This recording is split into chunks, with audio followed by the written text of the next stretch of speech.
Sejam bem-vindos ao canal a este perfil Science Rocks, que tem por objetivo falar de ciência de uma forma leve e descontraída. Eu sou Cristine Bretas e hoje, quarta-feira, nós chegamos ao último episódio dessa temporada da nossa série O Universo de Medicamentos. E no vídeo de hoje nós vamos bater um papo sobre fármacos anti-inflamatórios. Vocês conhecem os anti-inflamatórios não esteroidais? Pois é, se existem os anti-inflamatórios não esteroidais, é porque também existem os anti-inflamatórios esteroidais. Vocês conhecem as diferenças entre eles? A começar pelas respectivas estruturas químicas? Bom, se a estrutura química do fármaco é como a nossa impressão digital para nós podemos esperar diferenças tanto em termos farmacocinéticos como em termos farmacodinâmicos entre os anti-inflamatórios esteroidais e não esteroidais. Vocês querem saber um pouquinho mais a respeito desses fármacos? Então continuem assistindo esse vídeo. As referências para sua elaboração se encontram aqui na sua descrição. Como exemplos de anti-inflamatórios não esteroidais, podemos citar os fármacos triancinolona, betametasona, dexametasona, prednisona e hidrocortisona, entre outros. O fármaco denominado hidrocortisona, na verdade, é igualzinho ao cortisol endógeno. Vocês repararam na presença do núcleo ABCD compartilhado por todas essas moléculas? Esse núcleo é comum entre os anti-inflamatórios esteroidais e é denominado de núcleo esteroidal. Por conta da semelhança química com o cortisol endógeno, essa classe de fármacos também é denominada de corticoides. Os corticoides endógenos são secretados mediante a ativação do eixo hipotálamo, hipófise, adrenal. Várias circunstâncias podem favorecer a secreção de corticoides endógenos, como o estresse, por exemplo, que favorece a liberação do hormônio liberador de corticotropina pelo hipotálamo, que, por sua vez, favorece a liberação do hormônio adrenocorticotrópico pela hipófise anterior. O hormônio adrenocorticotrópico induz, então, a secreção de corticoides, mais precisamente pelo córtex adrenal. Esses hormônios são capazes de atuar em diversos tipos celulares, mediando vários efeitos em resposta ao estresse, inclusive favorecendo a quebra de proteínas musculares, bem como de lipídios, para gerar o combustível glicose. O catabolismo proteico explica a atrofia muscular associada ao uso crônico de anti-inflamatórios esteroidais. Em adição, os corticoides diminuem a captação de glicose pelas células. Com isso, os corticoides são associados a um efeito diabetogênico. A hiperglicemia determinada pelos corticoides endógenos, mimetizada pelos corticoides exógenos, faz com que esse grupo de fármacos seja contraindicado para diabéticos, bem como explica a denominação dessas moléculas ainda como glicocorticoides. Os glicocorticoides também atuam sobre células do sistema imune, possuindo efeito imunossupressor, que pode responder por alguns usos terapêuticos desses fármacos ou ainda representarem efeitos colaterais, aumentando a suscetibilidade a infecções.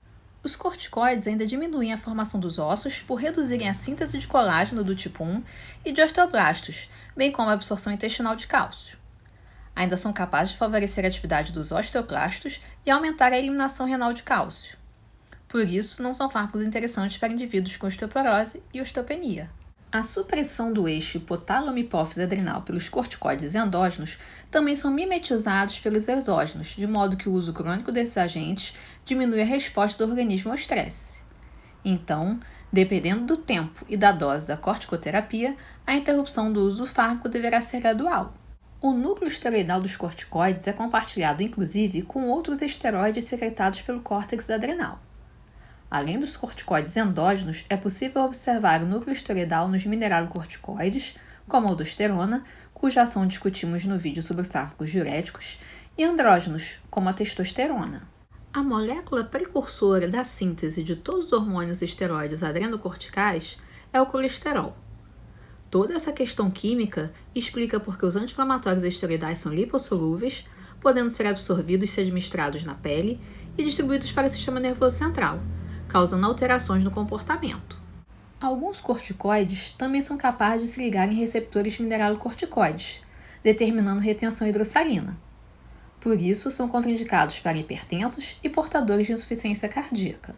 O uso de corticoides também é associado à virilização, infertilidade e distúrbios menstruais em mulheres. As alterações associadas à corticoterapia de longo prazo é conhecida como síndrome de Cushing iatrogênica. Todo o cenário envolvendo os corticoides aponta a necessidade de uma criteriosa avaliação risco-benefício para sua utilização enquanto anti-inflamatório e imunossupressor. Tanto a insuficiência adrenocortical primária, como a deficiência das enzimas 17-alfa-hidroxilase ou 21-beta-hidroxilase comprometem a formação de corticoides endógenos a partir do colesterol. Assim, os fármacos glicocorticoides podem ser usados ainda em terapia de reposição hormonal.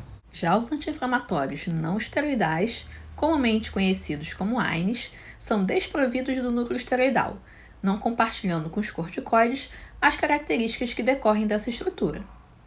Mas os AINES também diferem entre si porque podem pertencer a diferentes classes químicas.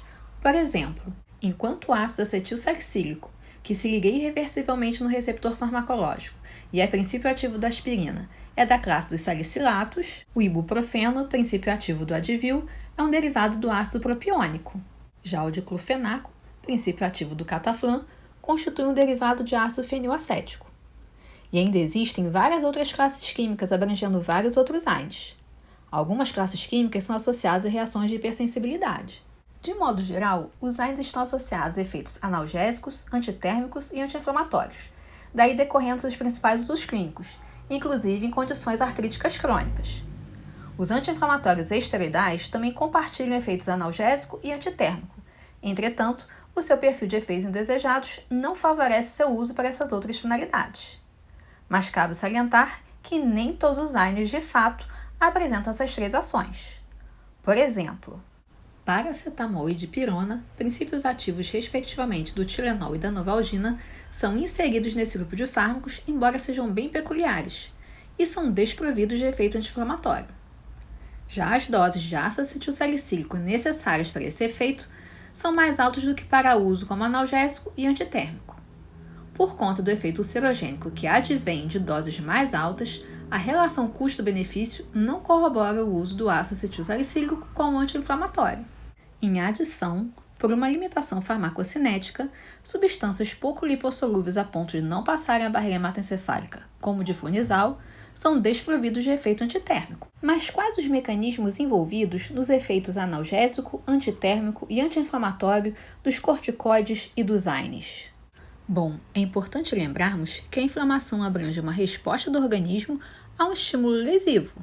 A reação inflamatória aguda está associada à liberação de mediadores químicos, à ativação do sistema complemento e à liberação de enzimas intracelulares.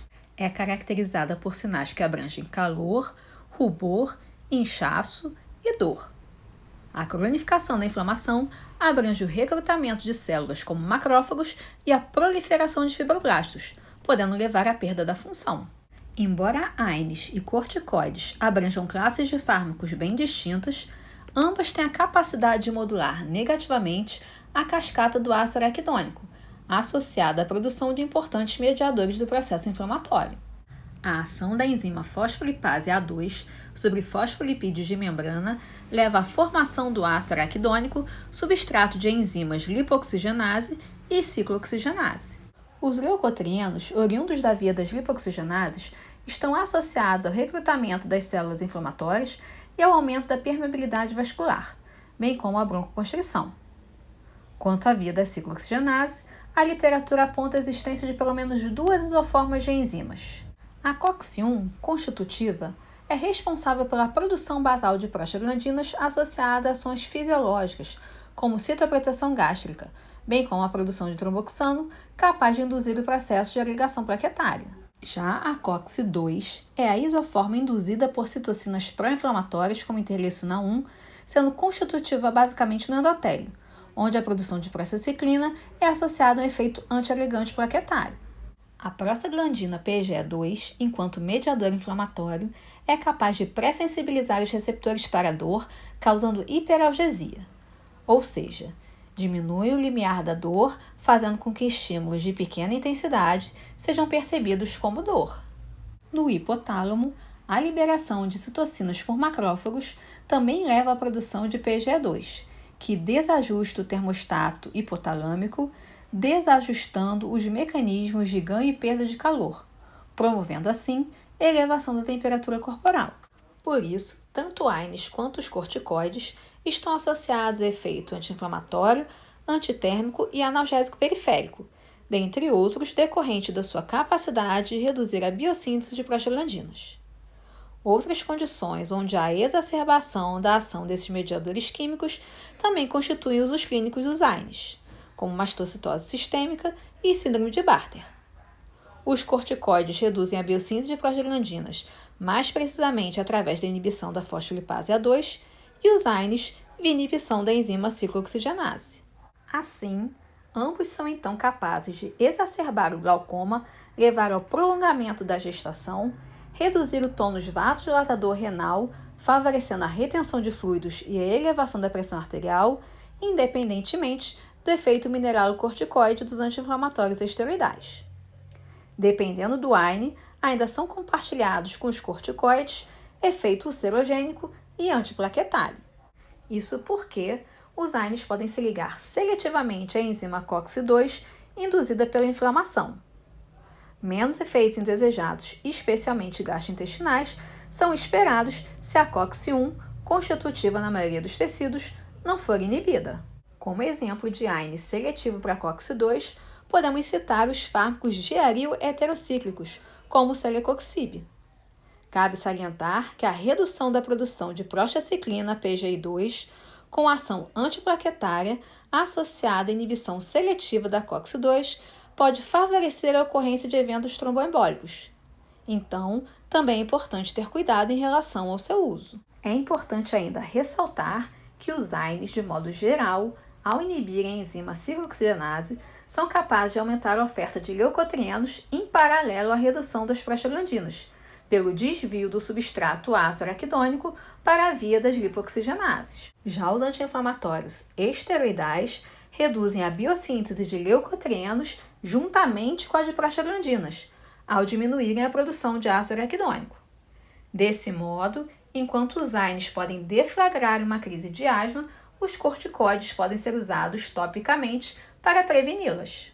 Mas a enzima fosfolipase A2 não constitui o receptor farmacológico dos corticoides, como as ciclooxigenases o são para os anti-inflamatórios não esteroidais. Os corticoides se ligam em receptores citossólicos que atuam como fatores de transcrição, aumentando a expressão da anexina, também conhecida como macrocortina ou lipocortina, que por sua vez reprime a atividade da enzima fosfolipase A2. Por isso, na crise de asma, os corticoides, que são capazes de tratar a causa, precisarão ser associados a fármacos com mecanismos de ação que permitam aliviar os sintomas mais rapidamente. Os corticoides são capazes ainda de coibir o processo inflamatório não só em sua fase aguda, mas também crônica e tardia, já que além de reduzirem a biossíntese de prostaglandinas e de leucotrienos, são capazes de reduzir a concentração de citocinas pró-inflamatórias, bem como a proliferação de fibroblastos. Ufa! Espero que vocês tenham gostado desse vídeo. Se gostaram, salvem, curtam, comentem, compartilhem. Sigam o perfil do Science Rocks no Instagram e no YouTube. E até a próxima temporada da nossa série Universo de Medicamentos.